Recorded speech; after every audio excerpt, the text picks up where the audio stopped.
بالکل جی بالکل, میں ایک دو سوالات مزید اٹھاؤں گی. سردار اسحاق صاحب بھی ہمارے ساتھ موجود ہیں. ڈاکٹر صاحب, یہ اسلام آباد میں ہو کیا رہا ہے؟ یہ اسلام آباد میں آج جو آپ نے دیکھا انکشافات سامنے آئے, اور مجھے تو آج وہ ذوالفقار مرزا کی ایک پریس کانفرنس یاد آ گئی. انہوں نے بھی قرآن سر پہ ہاتھ اٹھا کر بہت زیادہ سنگین قسم کے انکشافات کیے تھے. آج جو کچھ ہوا اس کو آپ کس تناظر میں دیکھ رہے ہیں اس وقت؟ دیکھیں اسما, جب ریاض ملک صاحب یہاں سے کل روانہ ہو رہے تھے دبئی سے, لندن سے دبئی رکے تھے, دبئی سے پھر جب جا رہے تھے تو مجھے کال آئی, اور اس وقت انہوں نے یہی کہا کہ میں وہاں جا کے دھماکے کروں گا اور میں سب کچھ کر دوں گا. تو میرا بھی ان کو وہی مشورہ تھا جیسے زاہد بخاری صاحب کہہ رہے ہیں, بالکل ٹھیک, کہ ان کو پریس کانفرنس نہیں کرنی چاہیے تھی. جو بھی بات تھے وہ اپنے وکلاء کے ذریعے کرتے تاکہ پیچیدگیاں وکلاء کے لیے نہ پیدا ہوتی اور عدالت کے لیے نہ پیدا ہوتی.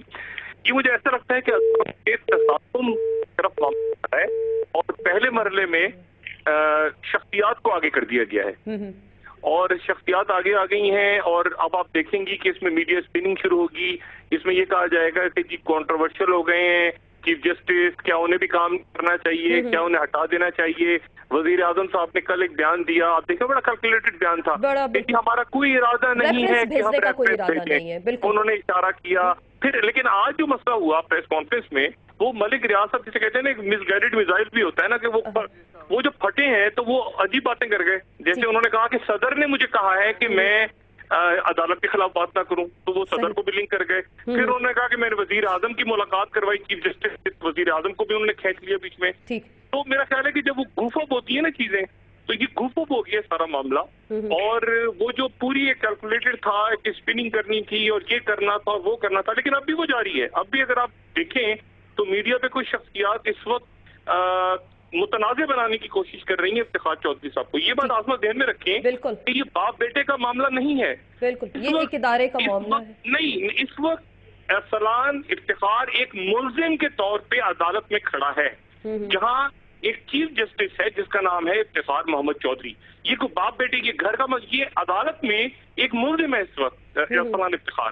تو اس ملزم کو, جس کو خود عدالت نے ایز اے ملزم کٹہرے میں کھڑا کیا ہے, اس کے ساتھ اس کے باپ کو لنک کر کے اور متنازع بنا کے کہ جی یہ بھی ایسے ہیں. اور یہ آپ دیکھیے گا کئی ہمارے میڈیا میں یہ اسپننگ شروع ہو جائے گی کہ جی افتخار چودھری بھی تو متنازع ہو گئے, ان کو بتا دیا جائے, وہ بھی تو ٹھیک نہیں ہے. بالکل یہ ایک نئی ڈیبیٹ آپ کہہ رہے ہیں اس وقت شروع ہو گئی ہے. بالکل آپ ہمارے ساتھ موجود ہیں. سر محمد نے ہمیں جوائن کیا ہے, ریزیڈنٹ ایڈیٹر دا نیوز, آپ کو ڈسکشن میں ویلکم کہتے ہیں. مالک صاحب, آج آپ نے ملک ریاض کی پریس کانفرنس سنی, 3 سوالات وہ اٹھا رہے ہیں چیف جسٹس کے سامنے کہ وہ قرآن سر پہ رکھ کے ہاتھ میں اٹھا کر وہ یہ باتیں کہہ رہے ہیں کہ رات کے اندھیرے میں جو ملاقاتیں کیوں ہوئیں. چیف جسٹس صاحب مجھے جواب دیں, احمد خلیل کے گھر پہ وزیر اعظم کے ساتھ ان کی ملاقاتیں ہوئی. اب یہ ساری باتیں ایک طرف, جیسے ڈاکٹر صاحب کہہ رہے تھے کہ کنٹروورشل بنانے کی کوشش کی جا رہی ہے. اب 3 سوالات اٹھائے, ان کے جوابات تو ہم نے دیکھا رجسٹرار اس وقت دے رہے ہیں سب کو.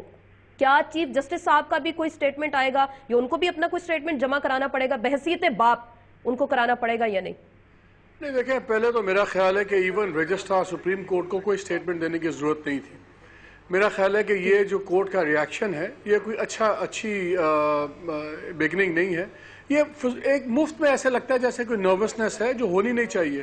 میں نے ڈاکٹر صاحب کی بات کا آخری حصہ سنا ہے اور میں ٹوٹلی اگری کرتا ہوں. دیکھیں یہ ایک بڑا ویل پلانڈ کیلیبریٹڈ اٹیک تھا, جس میں فیز 1 یہ تھا کہ آپ ایک میسج بھجوائیں چیف جسٹس کو کہ ہمارے پاس آپ کے بیٹے کے اوپر بہت مواد ہے تو اس لیے آپ بیک آف کر جائیں.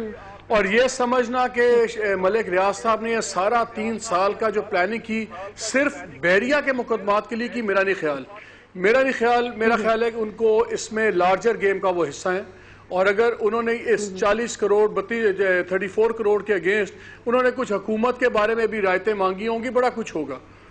بات یہ ہے کہ اس میں انٹیلیجنس سیٹ اپ جون سا ہے وہ بھی چاہتا ہے کہ چیف صاحب ہٹ جائیں, گورنمنٹ بھی یہ چاہتی ہے. ملک ریاض صاحب یہ جی ایک فرنٹ مین ہے. دیکھیں باقی باتیں چھوڑیں, میں پہلے سوال ایک پوچھتا ہوں بڑا کامن سینس کا, کہ ملک ریاض صاحب نے کچھ سالوں میں بہت ترقی کی, اور صرف ترقی کی جوڑ توڑ سے, لوگوں سے بگاڑ کے نہیں. انہوں نے جرنیل بھی نوکریوں پہ رکھے, جج نوکریوں پہ رکھے, اب تو وہ کہا یہ جا رہا ہے کہ نیب کے چیئرمین بھی انہوں نے لگوائے تھے. ہر کسی کو انہوں نے خوش کیا ہمیشہ.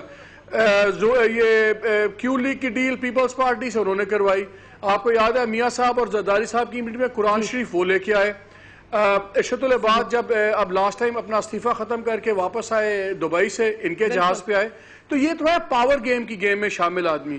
تو ابھی 2 دن پہلے میاں صاحب کے ساتھ دبئی میں بھی میٹنگ ہو رہی ہے. مجھے اب یہ بتائیے آپ کے خیال میں ایک آدمی جو ارب پتی ڈالرز میں ہے, ڈالروں میں ارب پتی ہیں, وہ ملٹائی بلینر ہیں, وہ کیا صرف 34 کروڑ کے لیے اپنا سب کچھ داؤ پہ لگا دیں گے؟